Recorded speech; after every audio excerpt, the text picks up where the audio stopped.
Music and Film, y'all. Hey, we got David Wright in the building. What's up, man? And what's up with it, man? How you doing? Man, pretty good.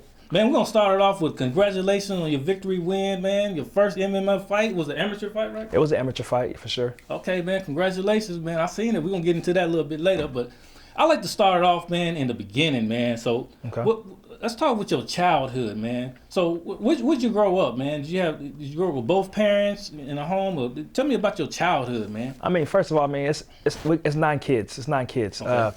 8 all same mom, same dad. I grew up in a small country town, Shamrock, Texas. The Panhandle, you know. Real small town. Graduated with 20 people. And as far as parents in the house, yes, I have both parents in the house and all my siblings. Okay, both parents. That's good, man. So did you play football in school? You know, back and forth from Shamrock to Indiana, you know, mostly Shamrock. But as far as sports, I mean, I played football, basketball, track, wrestling, baseball, did a little boxing, and I did it all. So when did you start doing this? What age did you start playing sports? Long as I can remember, a kid. Long as I can remember, I mean, probably like 3.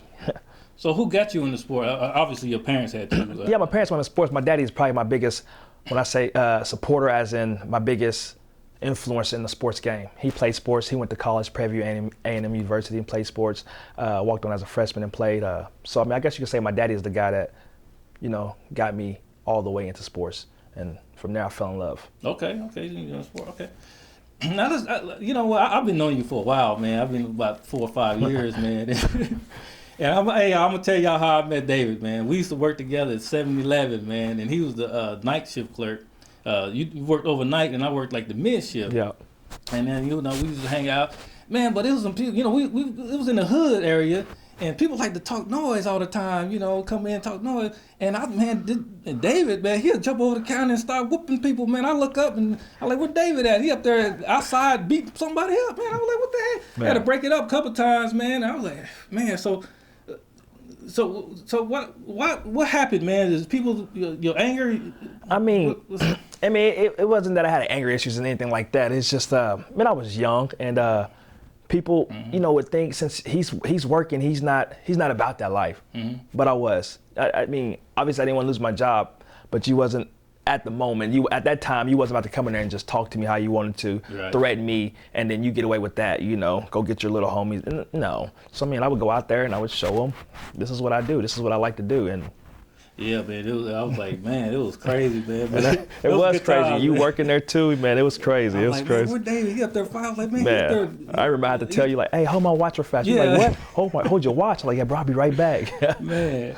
But when we was there, man, you used to always talk about your football dream, man. Like, I'm gonna be an NFL football player, man. I was like, okay.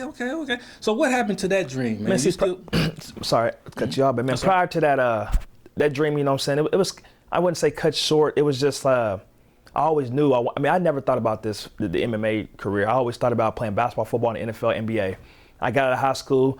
I got to 6 foot. You know, I was playing post in high school, and the average point guard in the NBA was 6 foot. Was 6'3". So I mean, me trying to be realistic with the basketball thing, that was out the window. Football, I didn't have any scholarships at the time. You know, I ran into a little trouble during high school. You know, things didn't go as planned. So I mean, that kind of messed up scholarships as well. But I thought I was gonna walk onto a school, which was the first school I went to, Langston. But I decided I didn't want to play football, man. I started lifting, I started getting big, and I was just like, you know what? I should play football.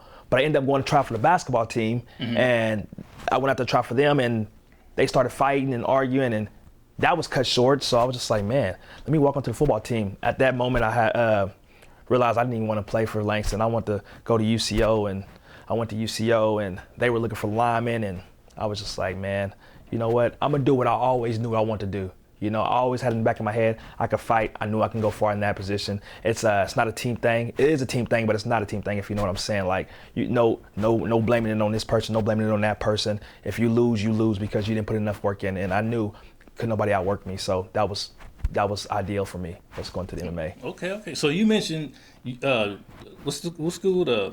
UCO. UCO. I'm sorry. That's where I go to. Yeah. So you currently in UCO right now? Yes, I'm currently UCO senior at UCO right now, trying to get my bachelor's in business management degree. I have a semester left. Yeah. Okay, that's very important. Business management for sure. Okay, man, that's very important. Getting the degree, man. Congratulations to you. So let's get into the fighting, man. So this the MMA. You fought your first amateur fight and you beat him in the first round, man. Let's tell about that, man. Cause I seen the fight, but we're gonna show the clip here in a minute. But yeah, what was going through your head, man? When you man, this MMA, man, it's just, man, it feels so good.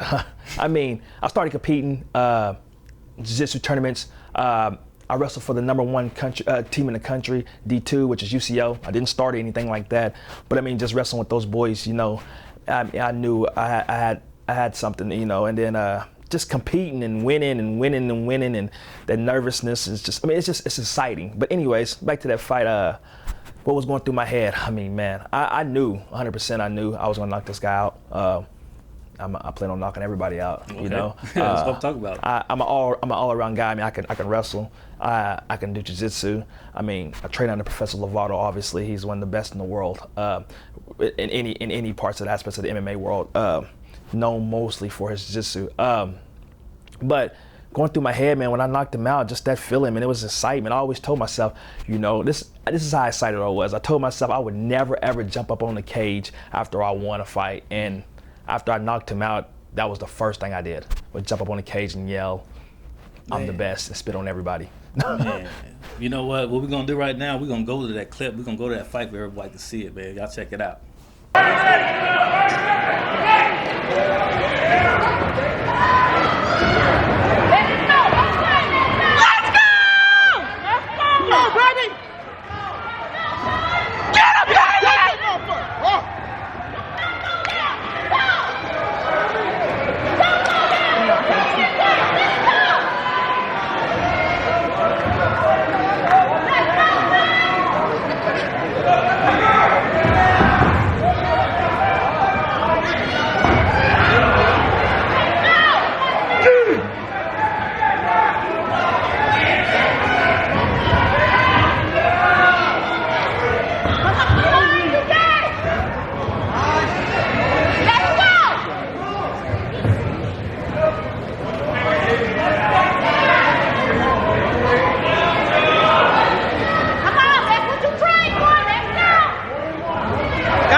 Incredible. You knocked him out, man. Woo, man. Hey, man. God bless you, man. Man, I do want to say this.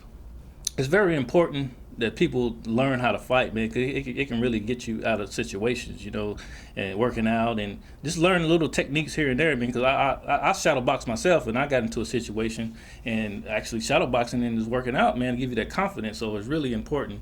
Do you want to speak about that a little bit, about at least knowing how to do something to defend yourself? Shadowboxing is key, first off, but I feel like every parent should get their kids in some kind of mixed martial arts. You know, it prevents bullying. It just shows them how to stand up for themselves. You know, it helps self-esteem, and not only that, it gets you better shape. You know, you know, any exercise is going to help you live longer, better heart, better everything.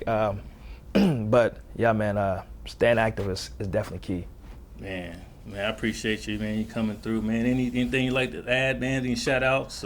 Man, like shit, man, really shout out to my family. You know, that's the reason I do this. You know, I mean, I love it, but also, you know, my girl, my son, my mom, dad, sisters, and brothers. Shout out to my Lovato family and all my supporters, everybody that's there for me. You know, I'm ready to take it whatever on. You go follow me on my Instagram, DBoy2032. All right, so before we go, you say your goal is to go to the UFC, correct? 100%. UFC that's the only thing on my mind. Not just getting there, not just becoming wealthy, not just, you know, saying I made it to the UFC. I want a couple belts. Okay. 100%. I want to show the world. I'm gonna make a statement. I'm the best. And you're gonna get there, man. I appreciate that. Out. Mike Tyson of the MMA, after UFC, man. No, man, I appreciate you coming by, man. God bless you and your family, man. And we'll talk to you later, man. David Wright, y'all. Hey, appreciate you, bro. Appreciate it. Right. Peace. All right, y'all. That concludes our interview with David Wright, man. Appreciate you coming by. Sure. Man, y'all make sure y'all like and subscribe. And peace out. Peace out. Mega Music and Film, y'all.